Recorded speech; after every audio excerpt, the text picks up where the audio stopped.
आज डीएम साहब ने बताया है कि जो आपके डॉक्यूमेंट में कोई कमी है, आपने वो शपथ नहीं ली है।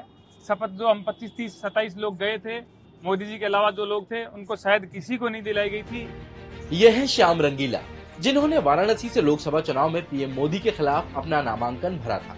लेकिन 15 मई को रंगीला के साथ 38 कैंडिडेट का नामांकन रद्द कर दिया गया था। आज भास्कर एक्सप्लेनर में जानेंगे श्याम रंगीला का नॉमिनेशन क्यों खारिज हुआ, साथ ही चुनाव लड़ने की एलिजिबिलिटी क्या होती है। प्यारे देशवासियों, नमस्ते।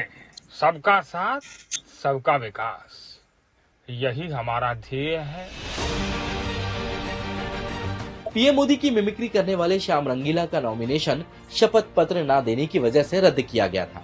सोशल मीडिया प्लेटफॉर्म एक्स पर श्याम रंगीला के पोस्ट पर रिप्लाई करते हुए वाराणसी के डीएम एस राजालिंगम लिखते हैं, श्याम रंगीला के नामांकन पत्र में हलफनामा अधूरा था और शपथ नहीं ली गई थी। इसके बारे में उन्हें सूचित किया गया था। दरअसल उम्मीदवार को अपना नॉमिनेशन भरते वक्त जनप्रतिनिधि अधिनियम 1961 के मुताबिक कमिश्नर, फर्स्ट क्लास मजिस्ट्रेट या नोटरी पब्लिक के सामने शपथ लेनी होती है, जो ये कंफर्म करता है कि कैंडिडेट द्वारा दी गई सभी जानकारी सही है।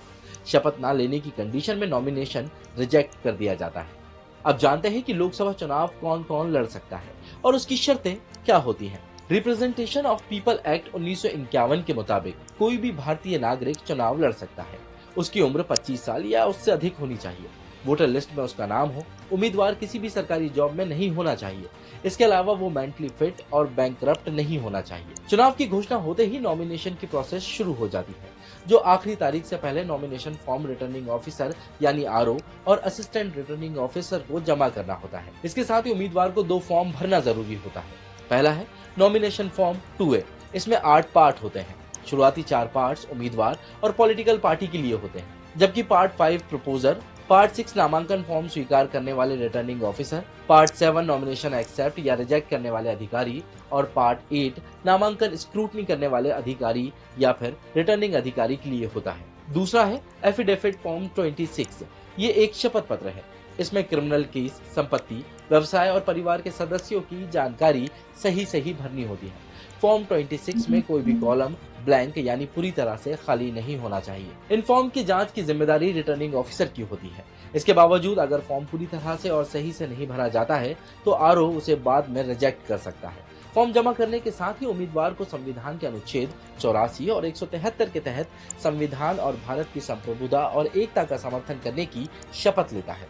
अगर उम्मीदवार आरओ के सामने शपथ नहीं लेता है तो उसका नामांकन रद्द किया जा सकता है। वाराणसी में श्याम रंगीला का नामांकन इसी आधार पर रद्द हुआ है। लेकिन लोगों के मन में सबसे बड़ा सवाल है कि क्या दूसरे राज्य का व्यक्ति देश में कहीं से भी चुनाव लड़ सकता है? जवाब है हाँ। कोई भी भारतीय नागरिक देश में कहीं से भी लोकसभा चुनाव लड़ सकता है, जबकि विधानसभा चुनाव में उसे उसी राज्य का वोटर होना जरूरी है। रजिस्टर्ड वोटर असम, लक्षद्वीप और सिक्किम को छोड़कर देश के किसी भी सीट से आम चुनाव लड़ सकता है। साथ ही उम्मीदवार को चुनाव लड़ने के लिए किसी भी क्वालिफिकेशन की जरूरत नहीं होती है। एक बात और, लोकसभा चुनाव में एक उम्मीदवार आरपीए एक्ट 1951 के सेक्शन 33(7) के तहत 2 सीटों से चुनाव लड़ सकता है। कोई भी व्यक्ति जेल से भी चुनाव लड़ सकता है, बस उसकी सजा 2 साल से ज्यादा नहीं होनी चाहिए।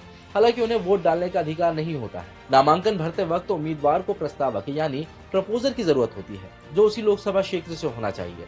प्रपोजर ही नामांकन पर साइन करता है। किसी पार्टी से उम्मीदवार को एक प्रपोजर और एक निर्दलीय खड़े उम्मीदवार को 10 प्रपोजर के साइन की जरूरत होती है। साइन ना होने और मैच ना होने की कंडीशन में आरओ नामांकन को रिजेक्ट कर सकता है। आपने अक्सर सुना होगा कि चुनाव में किसी उम्मीदवार की जमानत जब्त हो गई। दरअसल लोकसभा चुनाव में उम्मीदवारों को सिक्योरिटी मनी यानी जमानत की रकम के तौर पर 25,000 रुपए जमा करने होते हैं, जबकि एसटी और एससी कम्युनिटी के कैंडिडेट को 12,500 रुपए की जमानत राशि जमा करानी होती है।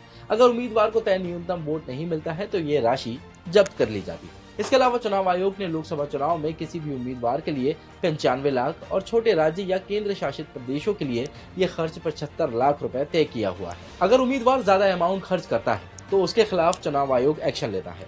ऐसे और भी वीडियोस को देखने के लिए बने रहें।